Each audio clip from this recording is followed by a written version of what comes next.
esquema general de una inmunoglobulina. Tenemos en realidad es una Y. De esa manera se le representa la inmunoglobulina, en donde tiene la porción, ¿cómo se llamaba la porción de arriba? La cadena pesada. No, toda la porción de arriba, donde están los brazos así. La porción FAB y la parte de abajo, la porción FC, ¿verdad?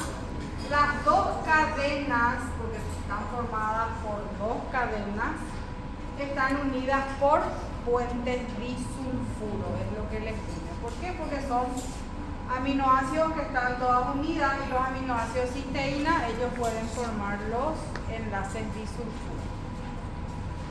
Entonces, eso es lo que les mantiene unidos a las dos cadenas. Después ellos forman algunos dominios dentro, porque justamente forman una estructura en donde se unen un aminoácido cisteína con otro otra vez y forman otros enlaces disulfuro entre uno y otro y forman los dominios que vamos a ir viendo después. ¿Sí? Las proteínas del suero humano. Ustedes saben, aquella vez que vimos sistema hematopoyético, vimos que la sangre estaba formado por plasma y estaba formado por células, ¿verdad? La parte del plasma es el suero y en esa porción del plasma vamos a encontrar albúmina, alfa-1 globulina, alfa-2 globulina y gamma globulina, es lo que va a ver. Son las proteínas que están en el suero.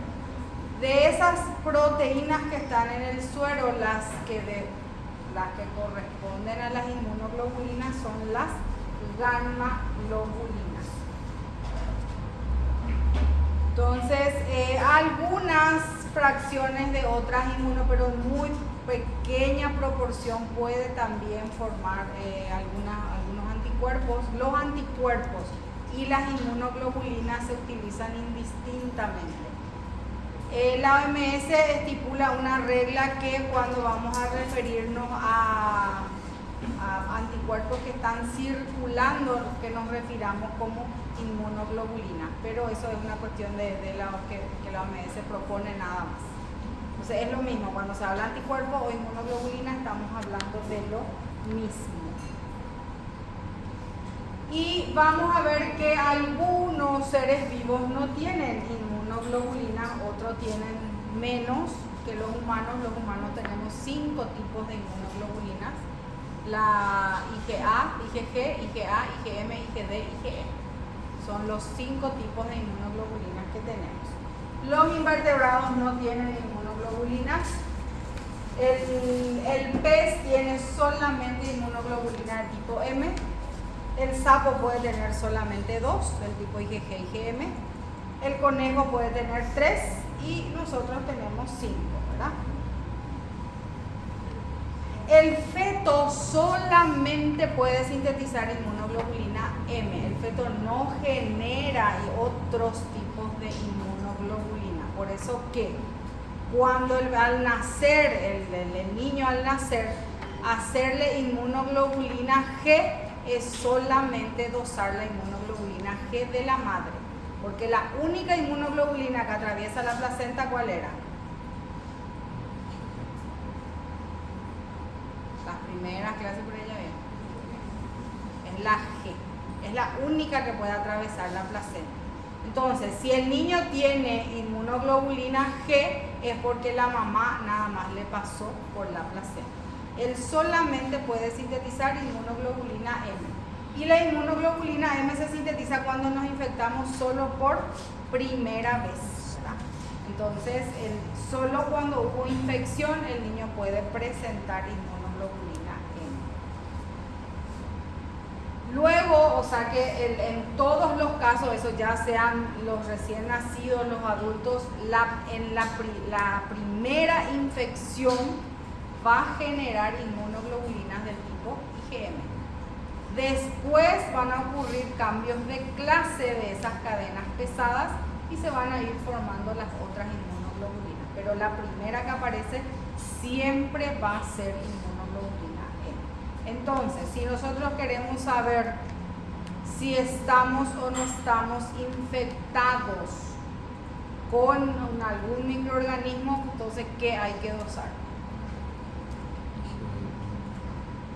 No tengan miedo.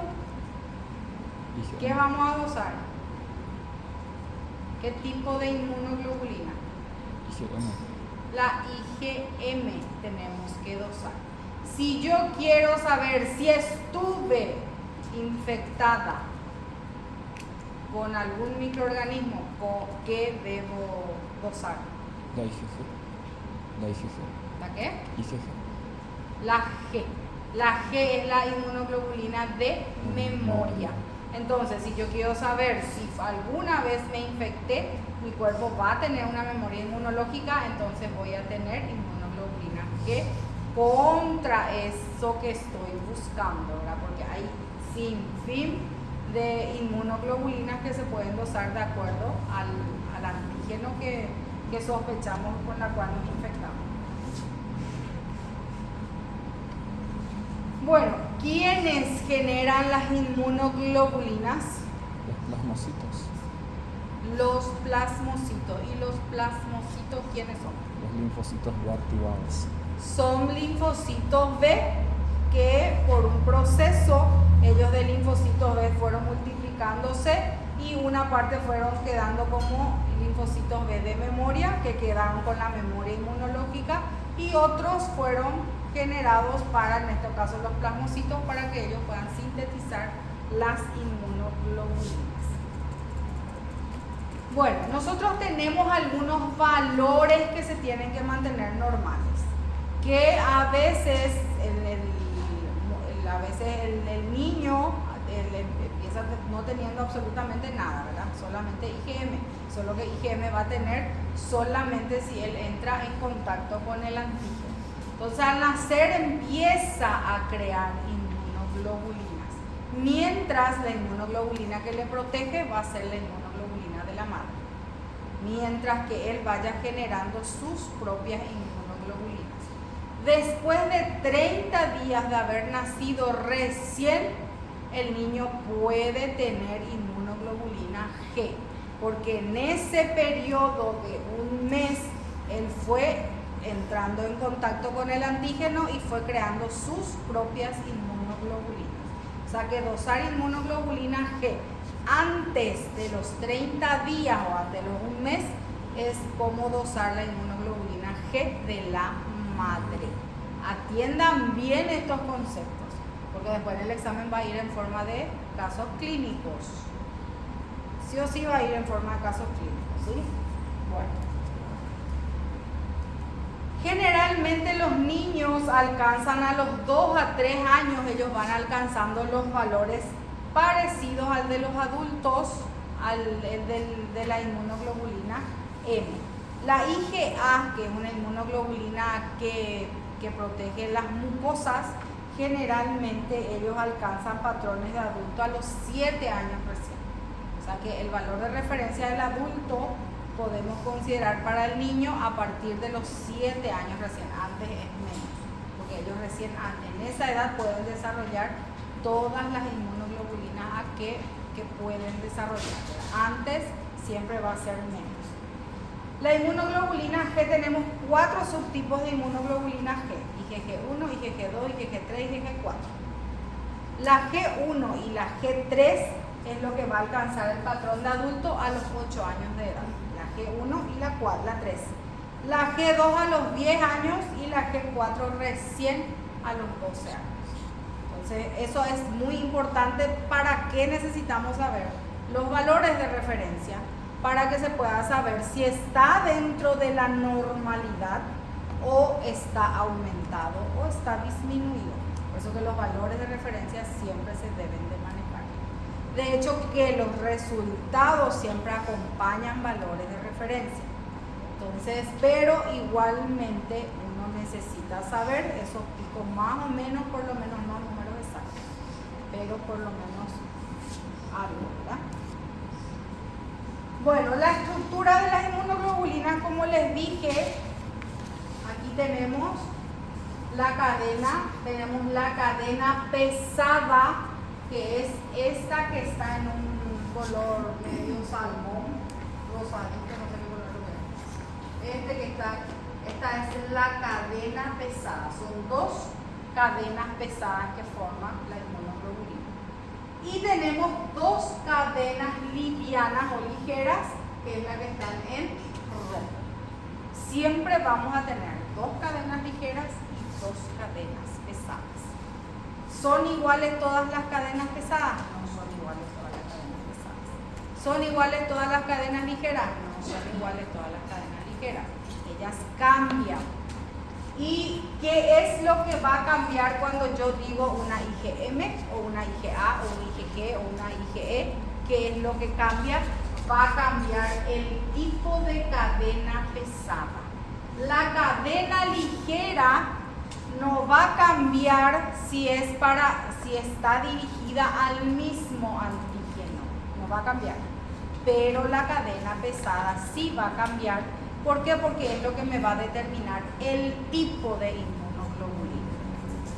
Yo si quiero una cadena, quiero que se genere inmunoglobulina G, entonces yo tengo que tener una cadena pesada gamma, tengo que tener, para que me genere una inmunoglobulina G. Si yo quiero una inmunoglobulina M, tengo que tener dos cadenas pesadas mu, porque las cadenas pesadas reciben nombres, y es como mu, alfa, es gamma, es epsilon, dependiendo del tipo de inmunoglobulina que va a generar. Entonces, lo que cambia sí o sí, si va a ser diferente una inmunoglobulina, es la cadena pesada. Una cadena pesada, o sea, que la persona no va a tener una inmunoglobulina M ni una inmunoglobulina G, va a tener varios, ¿verdad? Todas esas inmunoglobulinas, si se crearon contra este antígeno, van a tener la misma cadena pesada de tipo IgG. Pero ¿dónde va a radicar la diferencia? Que si es contra este o es contra este. Va a ser aquí, en esta zona que está acá, este primer dominio de este lado y el primer dominio de este lado, que se le denomina regiones hipervariables, que es ahí donde cambian los aminoácidos y es ahí en donde una inmunoglobulina es diferente de otra inmunoglobulina. ¿Está? Si se hizo inmunoglobulina contra este control, pero justo este control se rompió, es control, pero ya está roto, ¿verdad? Se van a crear otras inmunoglobulinas contra el control roto. O sea que, perdón el ejemplo, pero es algo así que tengo a mano nada más, ¿verdad? Entonces, esa es lo que le hace la diferencia. Va a tener la misma cadena pesada, puede llegar a tener diferencias en las cadenas ligeras, pero sus regiones hipervariables van a ser diferentes, por lo menos en un aminoácido va a ser diferente, porque ya es otro antígeno. Entonces ahí radica la diferencia. Bueno, a ver que me olvido de esta zona acá. Y acá está la región bisagra que les decía. Esta es la región en donde ellos están unidos y se unen por puentes disulfuros. Aquí también tenemos los puentes disulfuros, porque aquí hay un aminoácido cisteína y aquí también hay un aminoácido cisteína. Entonces forman los enlaces disulfuros. Vamos a ver que la inmunoglobulina M puede tener 3 dominios, las demás solo tienen 2 en la porción FC. Esta es la porción FC, allá arriba es la porción FAB. ¿Dónde se unen los antígenos? Porque los antígenos se van a unir y luego el anticuerpo tiene que unirse a una célula efectora, porque el anticuerpo no es como el sistema, el complemento, que ellos van a empezar a insertarse en la membrana del antígeno y van a destruir la célula. No, la inmunoglobulina no hace eso. La inmunoglobulina lo que hace es, se une el antígeno y luego esta porción que está aquí, la porción FC, en este receptor FC, se va a unir a un macrófago, el macrófago va a fagocitar al antígeno o se va a unir a otra célula efectora, que es la que va a destruir al antígeno. Entonces para eso él tiene esta porción que es el receptor FC. Puede unirse también aquí, si es una inmunoglobulina G o una inmunoglobulina M, puede unirse también ¿a quién? ¿Qué vimos en la última clase? Sistema de complemento, ¿verdad? Que se activaba por medio de inmunoglobulinas. Entonces ellos pueden unirse a la porción, ¿se acuerdan del C1Q?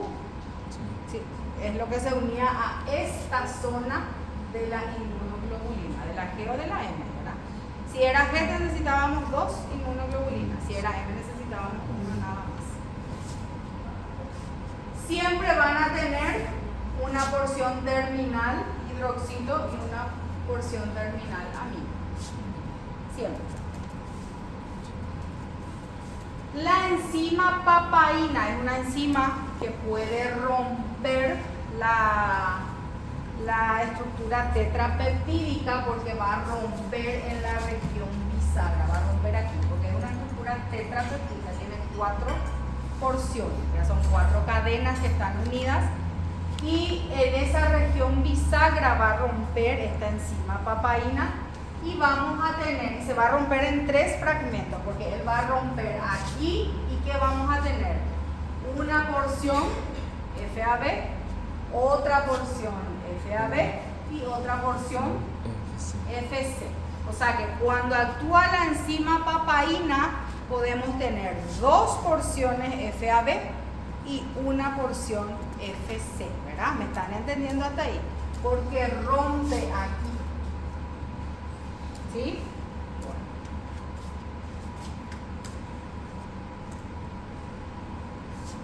Bueno. La porción FAB, ¿qué va a tener?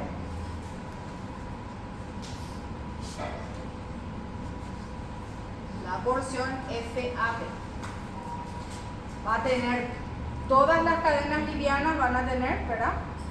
Porque abajo no hay cadenas livianas. Entonces, una porción va a tener la cadena pesada y la cadena liviana, la otra porción va a tener la cadena pesada y la cadena liviana, ¿verdad? La otra porción de abajo va a tener solamente cadenas pesadas, ¿está? La región constante carboxiterminal es lo que les mostraba, que es la parte de abajo, aquí.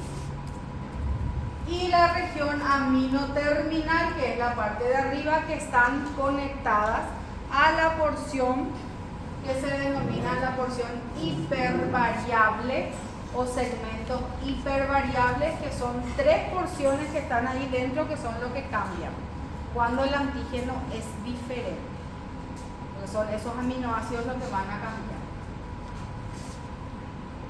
La región bisagra le proporciona mucha elasticidad al anticuerpo, o sea que el anticuerpo, para poder adaptarse al antígeno, puede abrirse de ser una Y, puede pasar a formar una T, porque él puede abrirse, justamente porque en esa región bisagra también vamos a encontrar aminoácidos ricos en hidroxiprolina. Entonces le va a dar esa facilidad de adaptarse al tamaño del antígeno. ¿Por qué? Porque él se tiene que ir abriendo para que pueda unirse su porción hipervariable al antígeno, porque si no, no va a captar o sea, que el antígeno va a venir exacto, va a tener que adaptarse a esta porción aquí, porque es como que están formados para unirse a este antígeno. Tiene aminoácidos que va a reconocer solamente estructuras de este antígeno. Aquí tenemos otra imagen nada más. No importa si la cadena liviana está hacia abajo o está hacia arriba, eso no importa, pero siempre tiene que tener una cadena pesada, una cadena liviana, la porción FAB, ambas porciones. ¿Está?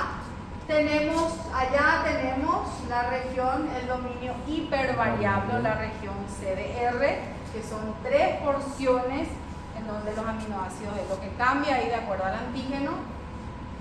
Tenemos la cadena, la porción, el dominio CH1, CH2, CH3, ¿verdad? Acá vamos a entender mejor los dominios. Los dominios son estos que están acá, los que están formados, ¿verdad?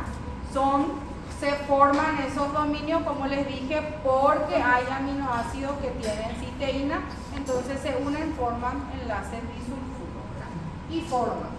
Entonces tenemos una porción variable pesada, que es la que está en la cadena pesada, ¿verdad?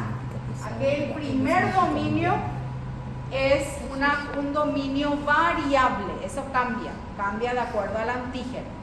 Y es BH porque es la variable pesada, porque es la variable que está en la cadena pesada.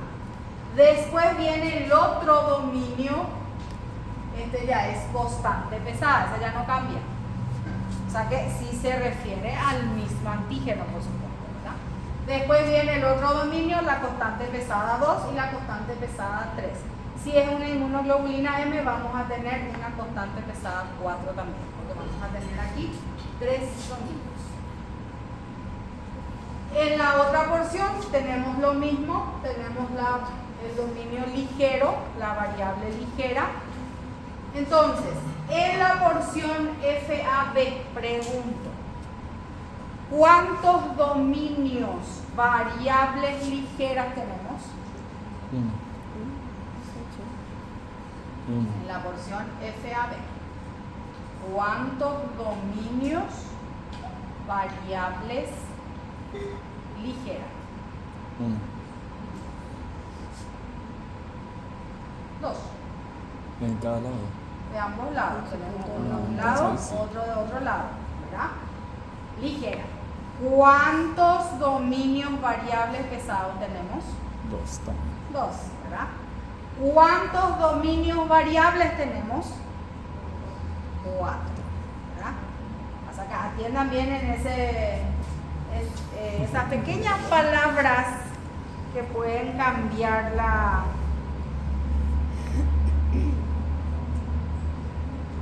Bueno, y como ya les estaba hablando, nosotros los humanos tenemos 5 clases de inmunoglobulinas, que son la inmunoglobulina G, la A, la M, la D y la G. Esas son las clases de inmunoglobulinas. Y luego tenemos la G y la A que pueden tener subclases, el resto no tiene subclases. Pero la G y la A sí pueden tener subclases. Entonces, esas clases de inmunoglobulinas van a ser determinados por el tipo de cadena pesada que tienen. Si tienen una cadena pesada formada por la cadena mu, entonces se va a generar una inmunoglobulina M. Si tiene una cadena pesada, que está ahí la letra está mal, el gamma. Si tiene una cadena pesada que está formada por cadena gamma, va a formar la inmunoglobulina G, ¿verdad? Tiene mucha relación la letra, la cadena, y con el tipo de inmunoglobulina que va a ir generando. Si tenemos una inmunoglobulina en donde la cadena pesada está formada por cadena alfa, entonces vamos a tener una inmunoglobulina A. Si tenemos una inmunoglobulina formada por cadena pesada epsilon, vamos a tener una inmunoglobulina E. Y si tenemos una inmunoglobulina formada por cadenas pesadas delta, vamos a tener inmunoglobulina B, por supuesto. La cadena liviana también pueden ser de 2 tipos, solo que, aquí vuelvo, la cadena pesada no puede ser una mu, una epsilon, no puede ser. Las dos van a ser siempre del mismo tipo, ¿verdad? Las dos cadenas van a ser mu, o las dos cadenas van a ser delta, o las dos cadenas van a ser alfa. Lo mismo ocurre con las cadenas livianas, solo que las cadenas livianas solamente pueden ser de 2 tipos, o la cadena liviana kappa o la cadena liviana lambda, solamente los dos. No puedo también tener una lambda, una kappa, o los dos son lambda o los dos son kappa. Esa siempre es la regla, ¿sí? Y aquí tenemos la formación nomás. Dos cadenas pesadas gamma van a formar una inmunoglobulina G. Dos cadenas pesadas alfa van a formar la inmunoglobulina A. Dos cadenas pesadas epsilon A y dos cadenas pesadas delta B, ¿verdad? Y como les dije hace rato, dos inmunoglobulinas nomás el humano puede tener subclases, que es la G y la A. La G tenemos IgG 1, 2, 3, 4. Cuatro subtipos de inmunoglobulina G y dos subtipos de inmunoglobulina A. Aquí vamos a ver qué tipo de inmunoglobulinas tenemos en mayor proporción en el cuerpo, en porcentaje. Miren nomás ahí. La G es lo que tenemos en mayor proporción, porque la G justamente es la inmunoglobulina de memoria, es la que si entramos en contacto alguna vez con un antígeno, él va a permanecer en el cuerpo. ¿Y cuál es la que menos hay? La D. ¿Por qué hay menos D? Ya hablamos también en todo este tiempo. ¿Cuál era la función de la D?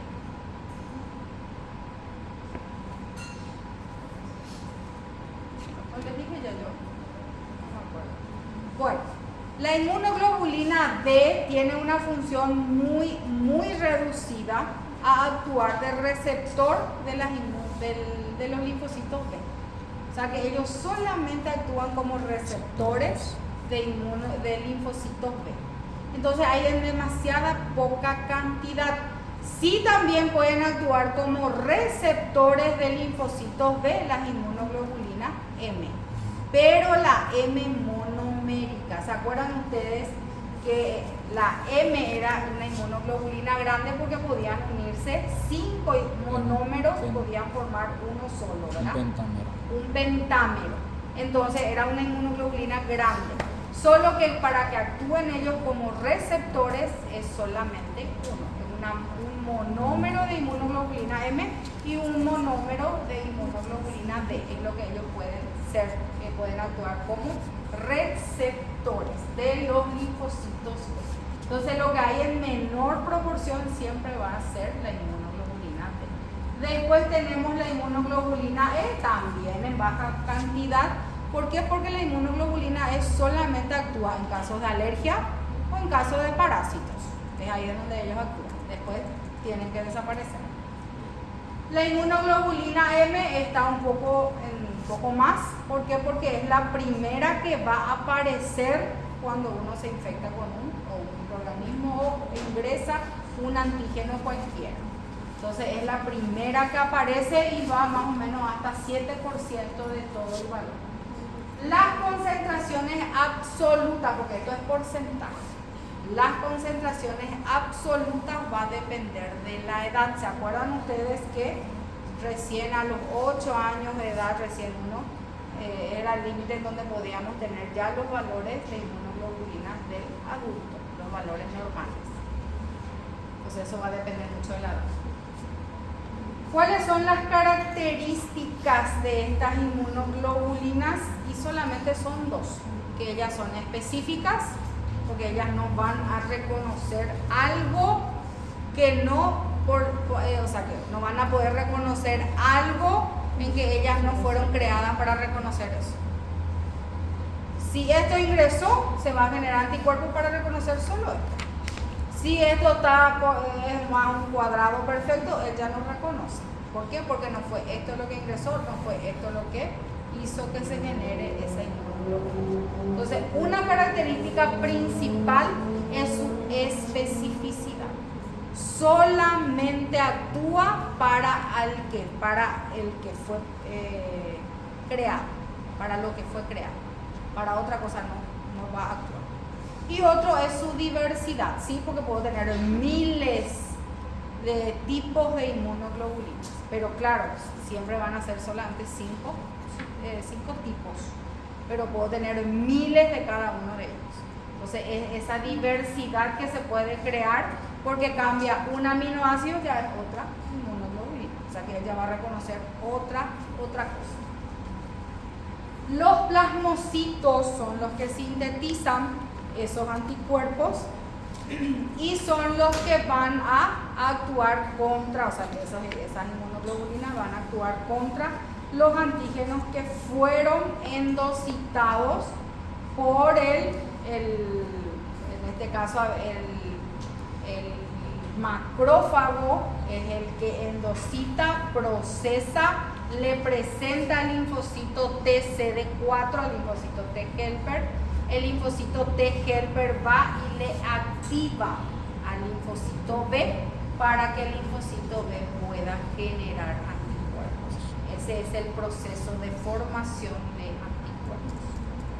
O sea que el linfocito B en algunos casos él puede captar y generar anticuerpos, pero su mayor producción se da si es activado por un linfocito T. Y el linfocito T va a reconocer el antígeno si un macrófago le presenta, porque no puede reconocer solo, ¿verdad? Él necesita una célula presentadora de antígeno. Y luego el linfocito se va a encargar de hacer ya esa diferenciación, o sea que ya el linfocito B se va a encargar de hacer la diferenciación de qué tipo de inmunoglobulina es lo que se va a generar.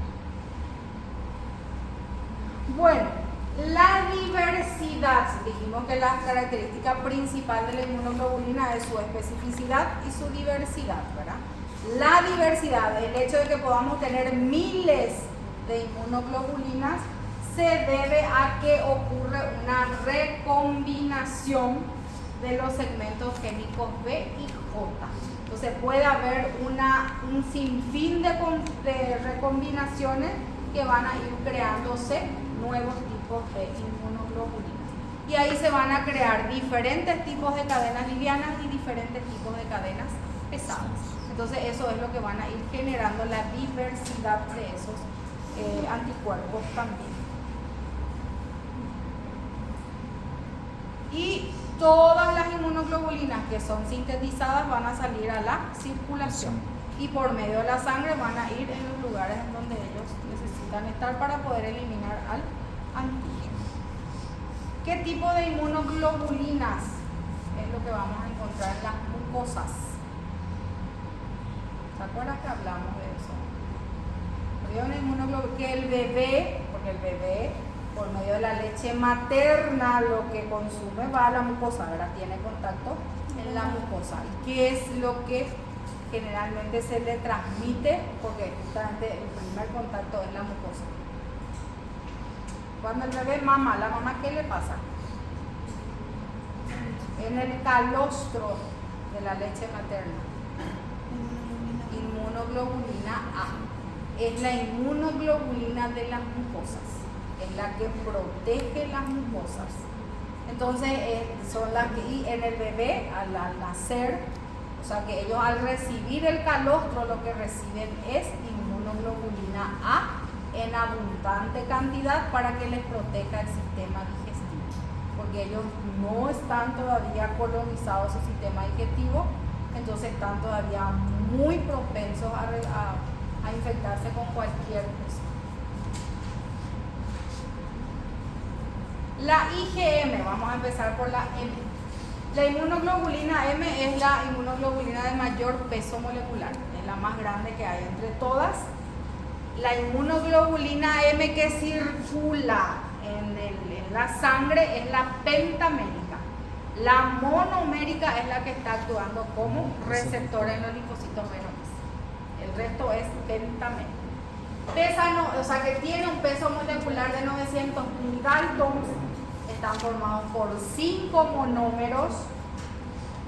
Ellos están unidos por un componente J. El componente J es lo que les une, porque es lo que les va a mantener juntos y no se van a dispersar. Entonces ese componente J también es una cadena polipeptídica que es sintetizada por los plasmocitos. Y la única que tiene también componente J va a ser la inmunoglobulina A. El resto no tiene componente J, porque la inmunoglobulina A lo que puede ser o monomérica o dimérica. Es la única forma que también que pueden manifestar. Las inmunoglobulinas monoméricas son bivalentes. ¿Qué indica esto? Que pueden unirse a dos partes, o sea, que a dos antígenos ellos pueden unirse, ¿verdad? ¿Se acuerdan que era una Y con los brazos abiertos? Entonces acá tienen una porción que pueden unir al antígeno y aquí también pueden unir al antígeno. Entonces de ahí que viene que son bivalentes. Las diméricas, las que tienen unidas dos anticuerpos, son tetravalentes, significa que pueden unir 4 antígenos en total, ¿verdad? Y la inmunoglobulina M es una molécula Hasta 10. pentavalente, ¿verdad? Porque cada monómero puede unir, tiene 2 zonas de unión. Entonces, si están formados por 5 monómeros, son 10 zonas de unión al antígeno que puede tener. Entonces en realidad son decavalentes, porque son 2 por cada uno, por 2 por 5, 10. Y aquí tenemos la estructura de una inmunoglobulina M. Este es el componente J, que es lo que les mantiene unidos.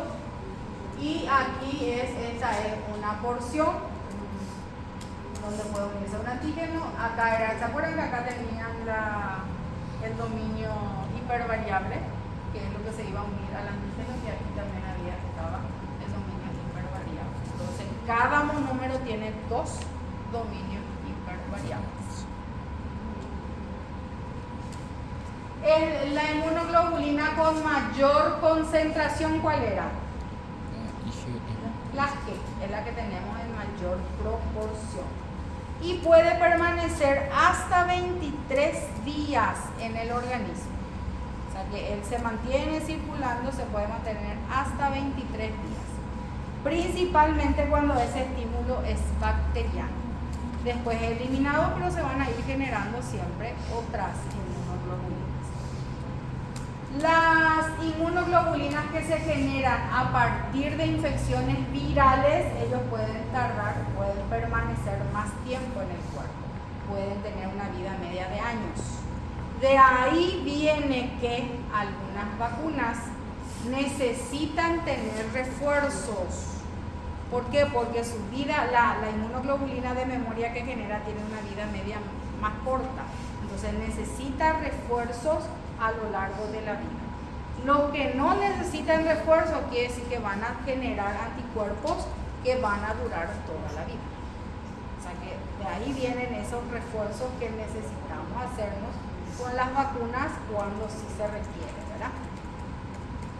Las otras inmunoglobulinas van a permanecer siempre intactas en el organismo, pero solamente de 2 a 6 días. Las otras, nosotros no podemos saber si generamos inmunoglobulina A contra un microorganismo y después de 10 días, 2 años, podemos ya no encontrar inmunoglobulina A, porque ellas tienen una vida media muy corta. No así la IgG y la IgM también, apenas máximo puede durar 30 días. ¿Por qué? Porque la IgM o sea que va desapareciendo a medida que aparece la IgG. Por eso que cuando nosotros dosamos IgM y IgG y hacemos un seguimiento, vamos a encontrar que el paciente que se infectó recién tiene un nivel alto de inmunoglobulina M. Pero después, cuando empieza a aparecer G, desciende el nivel de M y va aumentando el nivel de G. Eso se pudo corroborar perfecto y era difícil para nosotros en nuestra época. ¿Por qué? Porque ya no teníamos nada nuevo que investigar, porque las personas ya estaban entrando en contacto con todos los microorganismos. Cuando apareció el COVID, nosotros pudimos dosar bien, o sea que se pudo visualizar bien eso. Que la primera vez que el paciente se infectaba por COVID, sus niveles de IgM eran altísimos. Después se empezaban a controlar, más o menos después 7 a 15 días empezaban a aparecer la IgG.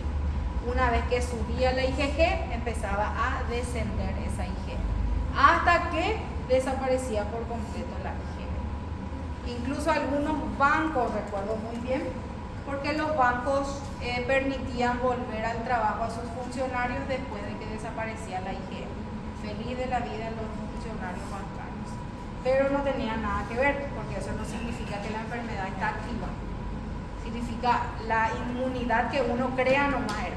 Pero ellos consideraban que si la IgM estaba todavía positivo, el paciente podía transmitir todavía la enfermedad. Por lo que ellos no manejaban el concepto de anticuerpos, ¿verdad? Pero ese era ellos su parámetro. Algunos se quedaban sin trabajar un mes porque se infectaban y nunca desaparecía su IgM. Bueno, propiedades físico-químicas de la inmunoglobulina. Acá solamente está un resumen de los 5 tipos de inmunoglobulinas que tenemos. El peso molecular, el mayor de todos es la inmunoglobulina M, es de mayor peso molecular. Después le sigue ¿cuál? Otro que es grande también. La IgE. La IgE también es una inmunoglobulina grande, pero no tanto como la M, porque la IgE es un monómero nomás, pero él también puede tener una constante pesada 4. Puede tener también un cuarto dominio, también él puede tener una cadena pesada. Después tenemos la concentración sérica. ¿Quién es el que está en mayor proporción? La IgE. Atienda a la unidad de medida. Bien, ¿no? Tiene unidad de medida. ¿Cuál es el que tenemos en mayor proporción? Siempre. La IgG. La G. La unidad de medida en MAI nos traiciona porque hay el nanogramo, en el otro en miligramos. El nanogramo es menor que el miligramo. Entonces, ahí el que tenemos en mayor proporción es la IgG. Después le va a ir en la proporción que vimos antes, en porcentaje, ¿verdad? Después, ¿qué le seguía? Después de la G, ¿cuál era que le seguía que había también en mayor cantidad? IgM. La A, porque donde hay glucosa hay A. Después le sigue la M, la D y la E aparece solo cuando hay parásitos o cuando hay alergia. Ahí es en donde ellos, pero sí se mantiene un nivel, generalmente es hasta 100, acá ya es mucho luego, hasta 100 miligramos por ml es todavía normal. Para adultos, para niños ya altísimo. La valencia se refiere a la cantidad de antígenos que pueden ellos captar. En este caso la IgM es 10, la IgG 2, la IgA, dependiendo si es una monomérica o una dimérica, entonces puede ser 2 o 4, la D2 y la E2. La vida media de la G es la de mayor, la que puede permanecer mayor tiempo en el cuerpo, es de 21 a 23 días, después el resto ya en menor días. El dominio de las inmunoglobulinas, ¿se acuerdan que yo les hablaba de los dominios, verdad? Que se formaban por la unión de esos aminoácidos cisteína y que formaban esos enlaces. Entonces, estas uniones de aminoácidos dentro de esa cadena peptídica es lo que formaban los dominios. Y esos dominios eran regiones globulares, como ya les dije, que estaban formados por aminoácidos cisteína y formaban los puentes disulfuro. Los primeros dominios son formadas por la porción variable, que era lo que estaban allá arriba, esos son los primeros. No se cuenta hacia abajo, se cuenta hacia arriba. Se cuenta desde la región aminoterminal, desde ahí se cuenta. Entonces, los primeros dominios estaban formados por la variable pesada y la variable ligera. Después, el segundo dominio estaba formado por ¿cuál? Las constantes. La constante pesada y la constante Ligera. ligera. Porque la ligera tiene un dominio constante que no cambia también. Entonces, y esa también está unida con la constante pesada ya, de la cadena pesada, ¿verdad? Y después le sigue la constante pesada con la constante pesada con la constante pesada, ya eran las unidades, ¿verdad? Aquí tenemos otro esquema que ya está de costado, nomás le podemos hacer de 1000 formas, le podemos dibujar a la inmunoglobulina. Esta es una inmunoglobulina o M o E, ¿verdad? Porque tiene 3 dominios en la porción FC. 2 dominios en la porción FAB, 2 dominios en la cadena pesada, 2 dominios en la cadena ligera. Y si vamos a contar todos los dominios, ¿cuántos dominios hay en la cadena pesada? Sin mencionar cadena pesada, perdón, en la porción FAB, sin mencionar cadena ligera o cadena pesada. 6. 6. ¿Cuántos dominios tenemos en la porción FC? Es 8. FC es desde aquí. La porción FC es 6, la porción FAB es 8. Bueno, es lo mismo, es como que doy la vuelta nomás y ya voy a tener la variable pesada, la variable ligera, la constante ligera, la constante pesada, constante pesada, constante pesada, constante pesada. El primer dominio, su función es reconocer al antígeno porque es donde se va a unir al antígeno. El segundo al cuarto dominio son los responsables de unirse, de que se mantengan unidas esas dos cadenas. Y también el tercer dominio para que pueda unirse con el efector, con la célula efectora. Acuérdense que la inmunoglobulina va a destruir al antígeno, pero él no es que porque se une, él le va a destruir al antígeno. Él se va a unir a una célula efectora y esa célula efectora es la que va a destruir. Eso recuerden siempre, porque si no nos imaginamos una inmunoglobulina súper poderosa que se une y destruye. No, él tiene que unirse a un efector. Y su efector va a ser o un macrófago o la mayor parte son macrófagos. No hay casi otras, porque no puede, los neutrófilos no se unen a ellos. Puede unirse al sistema de complemento, en ese caso sí va a lisar, va a activar el sistema de complemento, ahí sí. ¿Y a los TCD8 no se podría unir? ¿Qué? A los TCD8 no se podría unir. Podría, dependiendo de la ubicación que tengan también, ¿verdad? Bueno, las inmunoglobulinas, voy a repetir, esto ya es un repaso. ¿Cuántos tipos de inmunoglobulinas teníamos? 5, ¿verdad?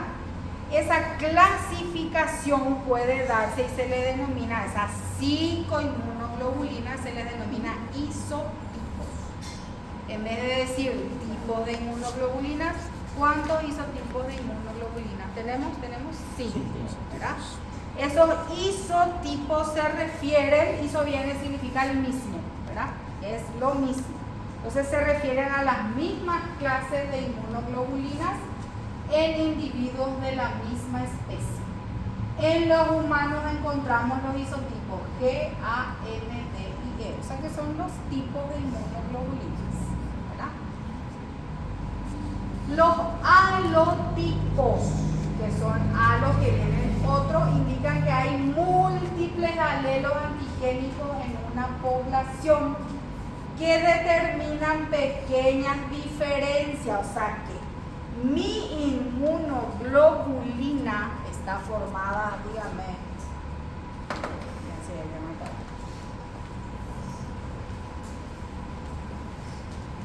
ninguno. No tengo ninguno de agregar.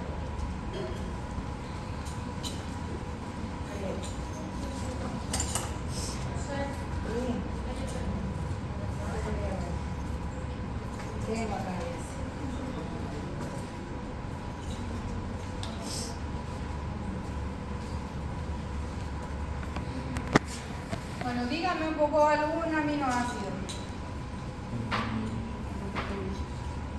Cítenme los aminoácidos. Alanina después. Yo no me acuerdo de ninguno.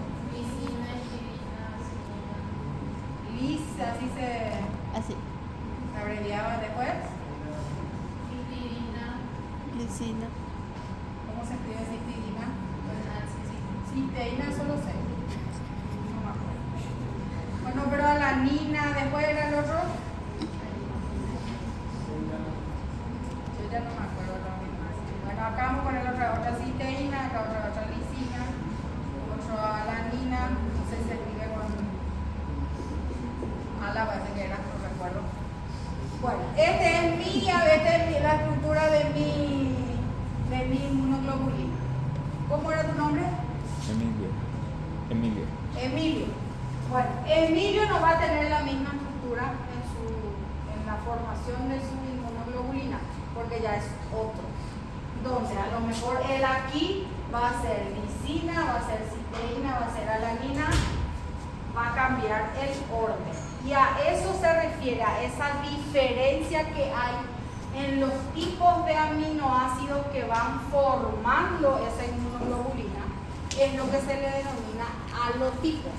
Entonces puede, porque hay el alelo, porque hay una variedad de alelos que van a ir sintetizando, por supuesto que él no va a sintetizar lo mismo que yo, ¿verdad? Entonces a eso se denomina halotipos, a esa diferencia que hay en los tipos de aminoácidos que van formando esa secuencia de aminoácidos en la inmunoglobulina, ¿verdad? Y luego vienen los idiotipos. Los idiotipos son inmunoglobulinas individuales de cada uno que no son iguales. ¿Se acuerdan la región variable? Así, ¿verdad?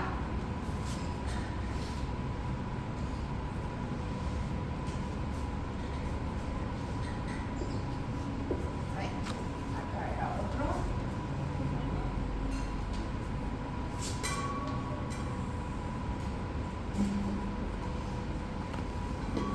¿Se acuerdan de esta región hipervariable? Sí. Que ese era diferente también de acuerdo al antígeno. Entonces, esta porción también va a ser diferente. Una inmunoglobulina contra...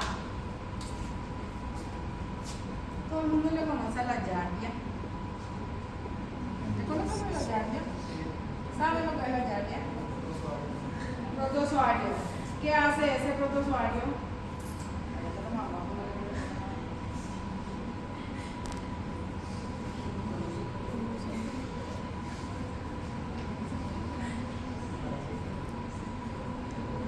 Demasiado común en nuestro medio la yardia. Yo les puedo asegurar que yo tengo, como tener todo el mundo tenemos la yardia. Me hace parecer que se tenía, ¿verdad? La yardia es un parasitozoario que él vive en el intestino y está ahí. Cuando hay demasiada cantidad en el niño, por sobre todo, sí va a generar algún tipo de signos que va a hacer sospechar que el niño está parasitado, ¿verdad? Pero es un comensal ahí dentro del intestino, está ahí. No hace daño cuando no es demasiada cantidad. Ahora, si es en demasiada cantidad, sí ya provoca daño. Bueno, pero tenemos también anticuerpos contra yardia. Existe el anticuerpo contra yardia porque un antígeno no es nuestro, no es de nuestra estructura. Entonces, el anticuerpo que se genera contra esta yardia, mi anticuerpo va a formar acá una estructura porque tiene que unirse a la yardia. El anticuerpo de Johanna también contra la yardia, pero él va a tener, Johanna su anticuerpo va a tener otros aminoácidos aquí, pero va a ser contra la yardia. Va a ser contra el mismo antígeno, pero y va a ser una G. Va a ser la misma inmunoglobulina, pero no va a tener la misma secuencia en esta región hipervariable, aunque va a ser contra el mismo antígeno. O sea, a eso se refiere idiotipos, a esas diferencias individuales que yo tengo y que del otro, ¿verdad? El otro es también, pero en toda la cadena pesada, en esa variación, porque también mi inmunoglobulina no es igual a la del pez, ni del sapo, ni del sino que depende mucho también de la especie. Bueno, y esas son las clasificaciones de la inmunoglobulina. Se clasifican en idiotipos, alotipos y isotipos. Isotipos, alotipos, idiotipos. Las actividades biológicas de las inmunoglobulinas, esas actividades son las funciones, son actividades biológicas. Pueden ser primarias y pueden ser también secundarias. Las actividades, las funciones primarias se da con la unión antígeno-anticuerpo.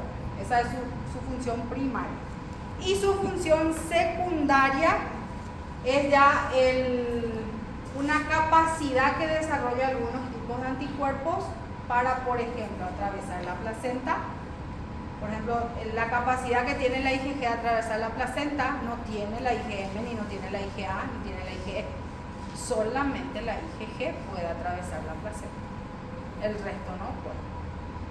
Entonces, esa capacidad, esa función que tiene esa inmunoglobulina para atravesar la placenta, esa no tienen todas. Entonces, esa es ya una función secundaria, que solamente algunas tienen. La primaria tienen todas. Todas tienen la capacidad de unirse a un antígeno. Entonces, esa es su función primaria, su actividad biológica primaria. Esa región constante, la región constante de la cadena pesada, es lo que le va a determinar la función secundaria que va a tener. ¿Por qué la IgG puede atravesar la placenta y los otros no?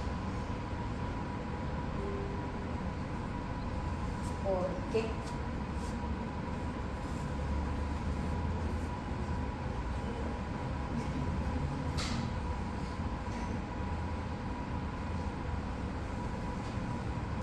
Porque la placenta tiene una porción que puede unirse, tiene un receptor gamma. Entonces, ese receptor gamma de la porción FC, él puede adherirse a ese receptor que está en la placenta, entonces él puede atravesar. Las otras inmunoglobulinas, o sea que la placenta no tiene ningún receptor para poder adherirse a otras inmunoglobulinas, por lo tanto, esas no pueden atravesar. Entonces, esa nomás es la gran diferencia que hay. La placenta tiene el receptor que le va a unir a esa inmunoglobulina, entonces puede atravesar esa placenta. Bueno, otra función primaria de la inmunoglobulina es la lisis celular, pero ya dijimos que una inmunoglobulina no es que se puede adherir al antígeno y puede lisar como quiera. La inmunoglobulina G y M se adhiere por su porción FC, se une a la porción C1Q y va a activar el sistema del complemento por la vía clásica, y ahí es en donde va a generar esa lisis celular. Y también porque puede generar citotoxicidad celular que va a depender de ese anticuerpo, pero eso se hace solamente en algunas células, no se hace con todas las células. La neutralización, otra forma que actúa el anticuerpo, porque como les dije, el anticuerpo no destruye de forma directa. Lo que hace el anticuerpo es, por ejemplo, unirse a la célula, al antígeno que quiere eliminar. Ellos vienen y se unen a esta célula. Entonces, lo que hace es neutralizar, porque así el antígeno ya no se puede unir a otra célula, entonces no va a infectar a otra célula. Eso es lo que hace el anticuerpo. No es que porque se unen varios de todos ellos van a destruir todo, sino que lo que hace es se adhieren y la porción en donde tenía que unirse a otra célula ya queda con el anticuerpo, entonces le inhibe esa unión a la otra célula, entonces ya ese antígeno ya no puede unirse y por supuesto va a ser eliminado después porque ya no va a poder adherirse a la célula para poder sobrevivir. aglutinación es muy parecido a la neutralización, entonces también lo que hacen ellos es agregarse todo formando el complejo antígeno-anticuerpo, entonces se van aglutinando y también en ese caso no le permite a la bacteria ingresar en ningún lado y de esa manera esa bacteria también va a ser eliminada. Precipitación es que también ese anticuerpo se va a unir a algunos componentes y van a formar unos complejos que son insolubles. Entonces no van a poder también ya ingresar en ningún lado y ahí sí se va a necesitar de que una célula efectora más venga y elimine. En ese caso va a ser un macrófago que va a fagocitar todo y va a eliminar todo ese inmunocomplejo. La opsonización también es muy parecido a la neutralización, pero lo que hacen en este caso no es que ellos van a inhibir zonas de unión, lo que van a hacer es van a adherirse para marcar a la célula y para que el macrófago por medio de su receptor venga y se una a esos anticuerpos y después pueda fagocitar lo que ellos marcaron con ese anticuerpo. Y por supuesto la activación del complemento, que ya saben cómo es, ¿verdad? En donde la porción FC del anticuerpo se une a la porción C1Q del sistema del complemento de la vía clásica y va a activar ese sistema de complemento. La inmunoglobulina M era la inmunoglobulina, la primera que se generaba. Este ya es un repaso nomás de lo que ya vimos todo. La G es la única que atraviesa la placenta. Necesitamos eso que quede bien grabado. Tenemos 4 subtipos de G, G1, G2, G3 y G4. Eso también necesitamos saber súper bien. ¿Se acuerdan ustedes que G1 y G3 podían activar la vía clásica, ¿verdad? G2 activaba en menor escala y G4 no activaba el sistema del complemento. Eso también necesitamos saber bien. También la inmunoglobulina G va a actuar, va a neutralizar algunas toxinas, va a opsonizar también algunas bacterias, principalmente las bacterias encapsuladas. Por lo tanto, generalmente las bacterias encapsuladas son bacterias que generan infecciones graves. Ahí tenemos al Streptococcus pneumoniae, que puede generar neumonía. Tenemos al Haemophilus influenza, que puede generar meningitis, puede generar Haemophilus influenza. Entonces, en este caso, los pacientes que no tienen porque hay enfermedades en donde no se generan anticuerpos, entonces anticuerpos de tipo IgG, una inmunodeficiencia primaria, entonces el paciente mucho tiempo no vive, la persona. ¿Por qué? Porque cuando entra en contacto con estos microorganismos no puede defenderse y mueren muy rápidamente. Hay una enfermedad, una inmunodeficiencia primaria, en que la persona no puede hacer el cambio de clase. Solo tiene inmunoglobulina M, pero no tiene G ni las demás inmunoglobulinas, porque tiene una alteración en la porción CD40 o del linfocito B o la porción CD40L del linfocito B. Entonces no puede hacer ese cambio de clase. Bueno, la inmunoglobulina A es una inmunoglobulina que está en las mucosas. Podemos tener de dos formas, la monomérica y la dimérica. Tenemos IgG1 y IgG2, es la forma en que podemos tener la inmunoglobulina A. Podemos encontrar en la saliva, en las lágrimas, son las inmunoglobulinas A las que vamos a encontrar. Y en la leche materna, por supuesto, en mayor proporción. Tienen acción antiviral y es la que, por eso que los niños que maman tienen menos posibilidades de infectarse con el virus de la poliomielitis, porque los niños que maman tienen mucha cantidad de inmunoglobulina A en la mucosa. Entonces, ¿por qué? Porque ese virus ingresa por la vía oral. Entonces, porque al nacer se le da el agua, ahora parece que se cambió. La última vacuna que ya vino contra la polio ya vino intramuscular, pero anteriormente se daba ese de la gotita en la boca.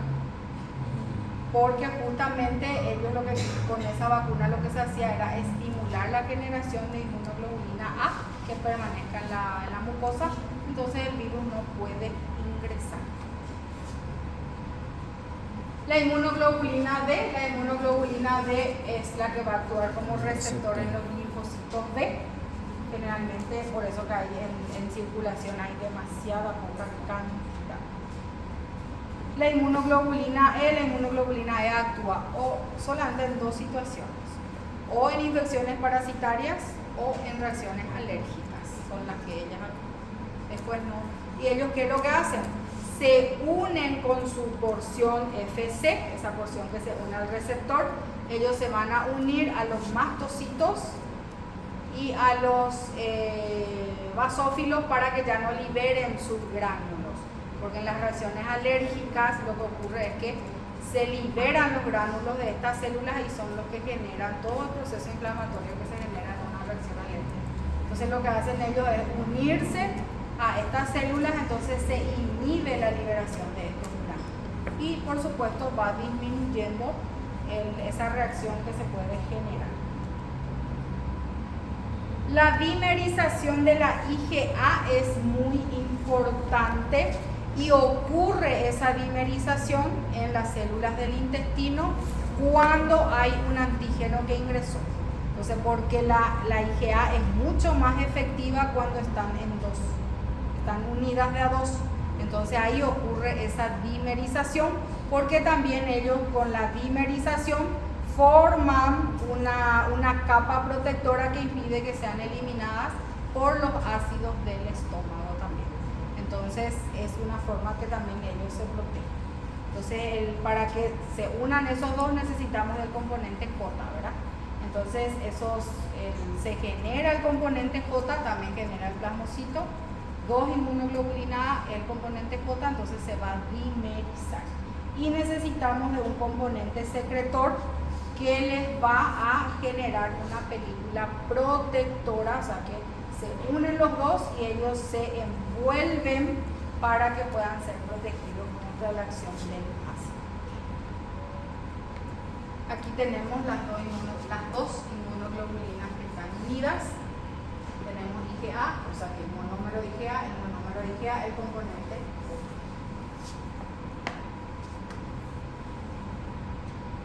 Acuérdense que mucosa no es solamente el intestino, es el aparato genitourinario, está recubierto por mucosas. Tenemos también el sistema bronquial, todo eso es mucosa, entonces hay mucha cantidad de inmunoglobulina. El cambio de clase, como ya les dije, ya les hablé muchísimo de eso, es cambiar la cadena pesada. Si era MU, se estaba generando inmunoglobulina M, ¿verdad? Cuando ya se tiene que generar G, esa cadena MU se tiene que cambiar por una cadena gamma, ¿verdad? Para que se genere inmunoglobulina G. Y así se van a ir generando las demás inmunoglobulinas. Y aquí necesitamos de los linfocitos T helper. Si no hay linfocitos T helper, tampoco vamos a tener inmunoglobulinas, porque no va a haber cambio de clase. ¿Se acuerdan ustedes que si nosotros, bueno, me remonto, no, todavía no dimos MHC, bueno, acá no me iba a adelantar. Si nosotros no tenemos linfocitos T helper, porque pueden no haber linfocitos T helper, linfocitos de CD4, entonces tampoco vamos a tener inmunoglobulinas. Entonces la inmunodeficiencia es mucho mayor en aquel que sí puede tener linfocitos T en menor proporción que aquel que no puede tener nada. Porque puede ocurrir en algunas inmunodeficiencias que haya, pero haya en poca proporción. Esas sí pueden por lo menos suplir algunas funciones, pero cuando no hay en absoluto, ahí sí, generalmente la persona no vive luego también mucho tiempo. Y necesitamos de la molécula CD40, que es un receptor que expresa el linfocito B, o sea que el linfocito B tiene que expresar esta molécula CD40 y el linfocito T tiene que expresar también su CD40L, en donde van a unirse unirse, el linfocito T helper va a estimular al linfocito B para que él cambie de clase. Y ahí se van a ir generando las demás inmunoglobulinas. Cuando no hay cambio de clase, se produce una enfermedad que se denomina, o sea, con la inmunodeficiencia denominada síndrome de hiper-IgM. Acá la inmunoglobulina M nomás lo que hay, no hay otras inmunoglobulinas, solamente hay IgM. Y puede eliminarse algunos microorganismos que las IgM pueden eliminar, pero no va a haber memoria inmunológica, no vamos a tener protección en las mucosas, no vamos a tener inmunoglobulina D, no vamos a tener inmunoglobulina A, o sea que en todo eso no vamos a estar protegidos, contra parásitos no vamos a estar protegidos, contra alergias no vamos a estar protegidos, solo M vamos a tener. Y los anticuerpos monoclonales son anticuerpos que se generan en laboratorios a partir de un único clon de linfocitos B. En la medicina, para ustedes muy importante, son los anticuerpos monoclonales porque se utilizan como medicamentos. Principalmente se utilizan para tratar casos de leucemia, de cánceres, se utilizan los anticuerpos monoclonales. ¿Por qué? Porque se generan un tipo de anticuerpo que va a atacar específicamente algo que se quiere eliminar. Entonces, a partir de un único clon se generan varias inmunoglobulinas, pero todas del mismo tipo. Por eso son todas monoclonales. Solo que los efectos colaterales de estos anticuerpos monoclonales pueden crear ciertas incomodidades, como por ejemplo puede generar malestar, puede generar fiebre, náuseas, vómitos, puede generar hipotensión y anafilaxia, pero se utilizan como medicamentos. No me acuerdo si fue el año pasado o el antepasado, que se hizo un seminario y justamente se habló de anticuerpos monoclonales, lo que se utilizaba para terapias de leucemia, es lo que más se utiliza. Para cáncer de mama también se había. Bueno, también los anticuerpos monoclonales se utilizan para identificar una célula. ¿Se acuerdan ustedes cuando yo les hablaba que todas las células tienen un complejo de diferenciación, que es lo que me permitía identificar qué célula era, ¿verdad? Todas las células tienen ese complejo de diferenciación. Entonces, para poder identificar, se utilizan anticuerpos monoclonales. ¿Por qué? Porque el anticuerpo monoclonal específico va a ir y se va a unir a esa célula que tiene esa característica. Entonces, después yo voy a poder contar cuántas células del montón son estas células que yo quiero saber. Entonces, para eso también se utiliza. Y acá están algunos usos para las leucemias linfoides agudas y leucemias linfoides crónicas, para la leucemia mieloide aguda, linfoma de células B, linfoma de células T, para algunos tumores sólidos, para en algunos casos de trasplante se utilizan también anticuerpos monoclonales. ¿Cómo se da esa interacción entre el antígeno y el anticuerpo? Se da por enlaces no covalentes. Acuérdense que los antígenos tienen que unirse arriba, ¿verdad? En la porción FAB. Esta es la porción FAB. Y tienen que unirse aquí y tienen que unirse aquí.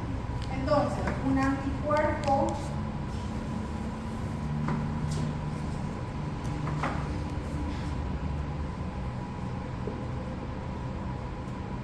viene el antígeno cualquiera y se une aquí,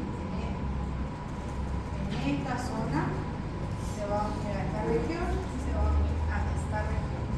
Evidentemente, al unirse aquí, esta porción FC es la que se va a unir a sus células efectoras y va a hacer que otras células se activen para que se pueda eliminar a este y a todos los que están en circulación. Entonces, esa unión de ese antígeno con el anticuerpo se hace por medio de estos enlaces no covalentes, como por ejemplo enlaces de hidrógeno, enlaces de Van der Waals. Tenemos por medio de algunas fuerzas hidrófobas que se van creando. Y la parte del anticuerpo que se une al antígeno se llama parátopo. La parte del anticuerpo. Y la parte del antígeno que se une al anticuerpo se llama epítopo. O sea que eso también tienen que manejar. ¿Qué es el epítopo? La parte del antígeno que se une al anticuerpo. ¿Y qué es el parátopo? La parte del anticuerpo que se une al antígeno. Son lo mismo, pero en diferentes ubicaciones, ¿sí? Y los receptores para el FC, que estaban en la porción FC, las inmunoglobulinas que tienen el receptor FC gamma. Y hay otra vez 3 subtipos de receptores FC gamma. FC gamma 1, FC gamma 2 y FC gamma 3. Después tenemos el receptor FC alfa y el receptor FC, acá está E más, el gamma tenía que venir la E, el receptor FC epsilon. O sea que dependiendo de la inmunoglobulina, entonces el receptor FC va a ser de acuerdo a la cadena que forma esa inmunoglobulina. ¿Está? Bueno, hasta aquí se entendió lo que es inmunoglobulina, repetimos 1000 veces. ¿Alguien todavía tiene duda de la forma